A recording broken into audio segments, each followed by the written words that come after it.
Hello, and welcome to our lesson on the modern civil rights movement. This lesson in particular focuses on the year 1963 as a turning point in the modern civil rights movement. Prior to this lesson, students would have learned about the major events that predicated the high water moments of the civil rights movement. These events include the sit-in movement, freedom riders, Brown v. Board, so on and so forth. In the lesson immediately before this, students would have done a question formulation technique, or QFT. In a QFT, documents and other stimuli are placed around the room. Students are tasked with asking questions of the documents, much like a historian might do when he or she is performing research. However, there is one caveat. Students cannot repeat the questions that have already been asked. This scaffolds them towards higher order thinking because they are no longer looking at what is this guy wearing? What does it mean that this guy is wearing? Is the kind of the end product that the questions that historians really care about. And so for homework, they were tasked with performing a close reading and annotating the documents in order to be prepared for an in-class discussion on the day's lesson. This lesson will focus on a discussion where students will use their unique voices to try to answer the question. Which event was the most significant? Was there one turning point in the modern civil rights movement? So immediately when my students enter the room, they always see a PowerPoint slide that looks something like this. They know that once they get into the room and they find their seats, they are supposed to write down the date, lesson objective, and begin working on the day's do now activity. All of these small pieces help us to set up what I want the students to be able to do by the end of the lesson because they kind of build into each other. I believe that students should know exactly what they're supposed to get out of the lesson. And I also want them to be able to use today's particular do now as a way to review and synthesize all of their notes from the homework assignment so that they can prepare, which hopefully this will contribute to a very rich discussion of the turning points in the modern civil rights movement. After that, I would introduce the class. I would say, good morning, 10th grade. How are you guys doing today? And usually I get responses, today's a little bit different. So I use this as a way to kind of warm up, get a feel for the class, see how they are doing, and especially in an ESL setting, to give them a chance to speak in a very, very low-risk environment. After I've seen how the class is doing, we would get into our homework review. I like to use something called Pepper from Teach Like a Champion, where it's just very fast, instant responses that it's a very fast homework review that allows me to hook as many students in because they know, okay, it's time for U.S. history time with Mr. Donta. So I would go over questions such as, what is the significance of the Birmingham campaign? And I would expect something like, well, they showed the brutality that the Alabama police forces were using against protesters, and especially given the fact that this was the first time that children had become involved with the civil rights movement, it begins to catalyze popular opinion. And then I would go through the questions that are listed in my lesson plan, like the significance of the letters from Birmingham, the meaning of the Herb Lock cartoon, the significance of JFK's civil rights address, significance of the March on Washington, significance of I Have a Dream, and so on and so forth. Immediately after that, and I know that, okay, we can move on because my students have grasped the content that they will need to be able to do and to use for today's lesson, then we can get into the plan for the day. At this point, I would tell them, you guys are going to have about 5 minutes to get into groups of 3. You can talk with your groups to try to answer this question. Based on your homework, which event in 1963 was the most significant? It is okay if you do not agree. After your 5 minutes are up, we are going to come into a full class discussion about the turning point of the modern civil rights movement, and then I will introduce the project to you all that you will have for your next class. So as students were in their small groups discussing the prompt, I would go around and monitor and see what kind of conversations they were coming up with. This allows me to see where they're at, and also if the discussion isn't very lively, I know, okay, Timmy had a really good point. I can bring him in, and he will hopefully add some spice that he talked about in a small group and bring that to the large group discussion. So our discussion is focusing on which 1963 event was the turning point of the modern civil rights movement. And it depends on the class. Some classes, like my AP students, they would be way into it. There might be other classes where students just don't want to talk.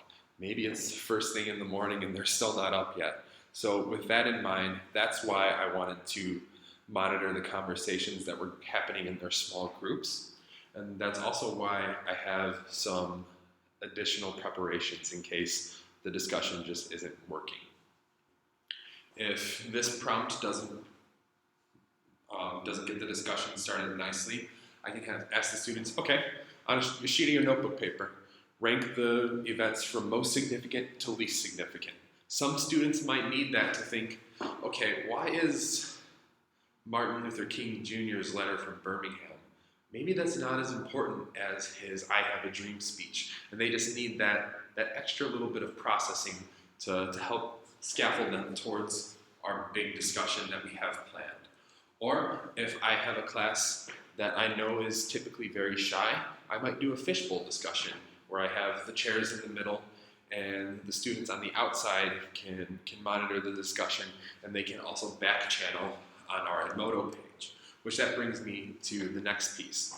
As we are about to begin the whole class discussion, I would tell the students, okay, I want you to pay attention to the discussion.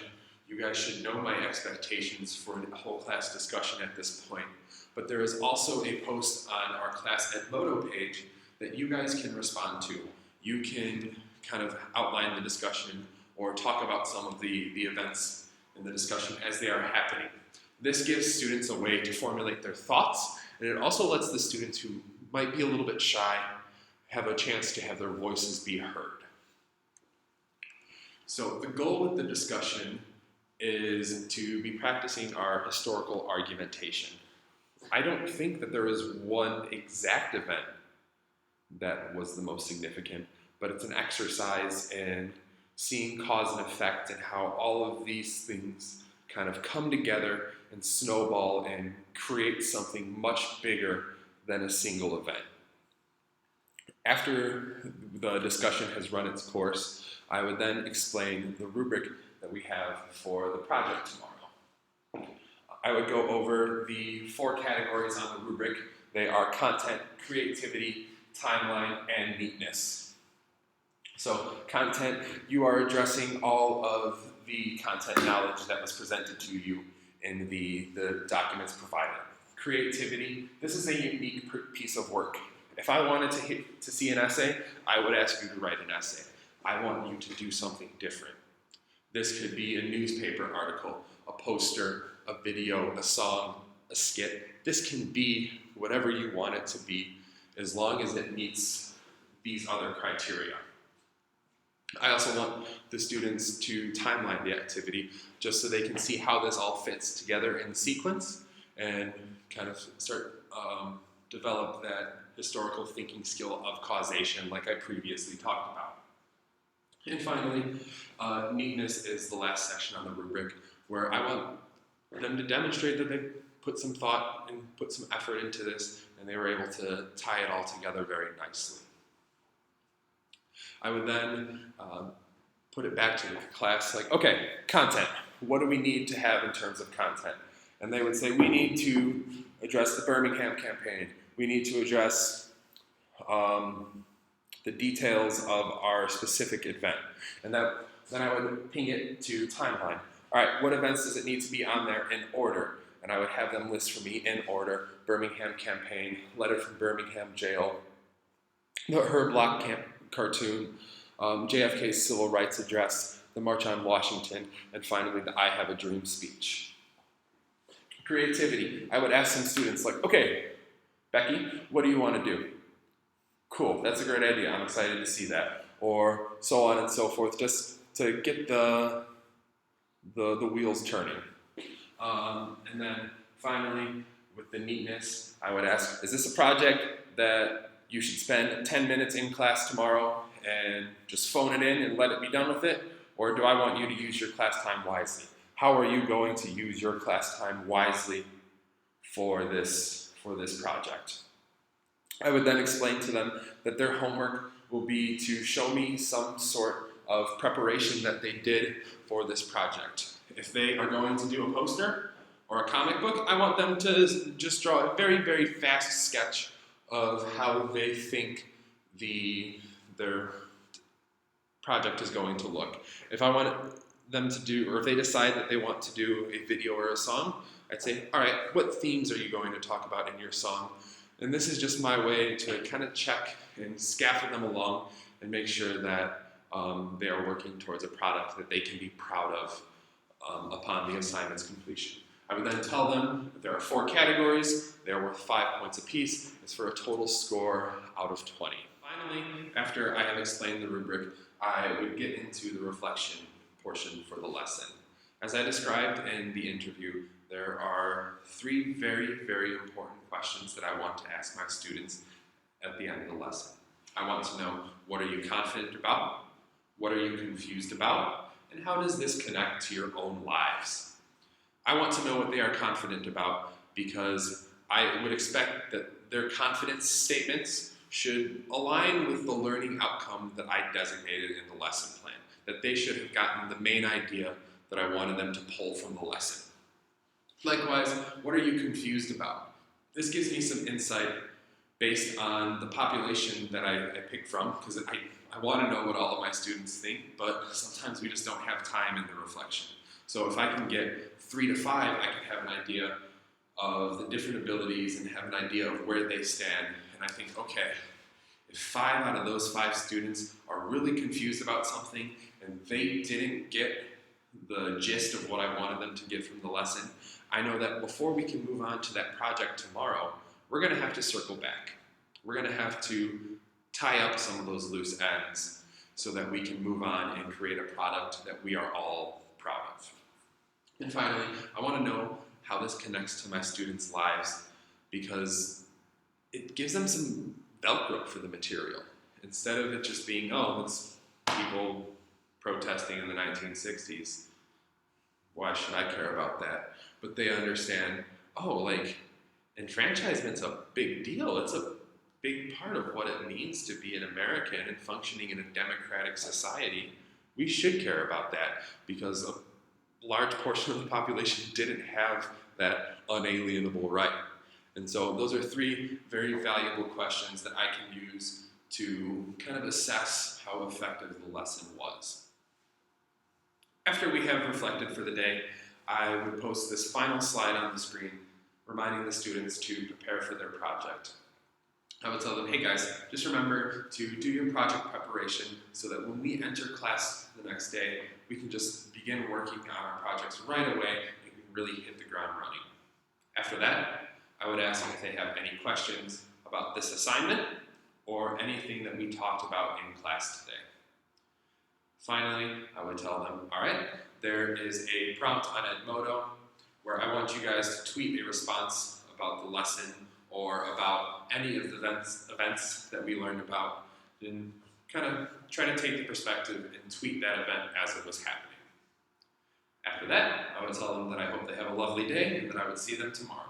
Before we wrap up this lesson, I would like to take a couple of moments to talk about the adaptations, the accommodations, and the next step for the lesson.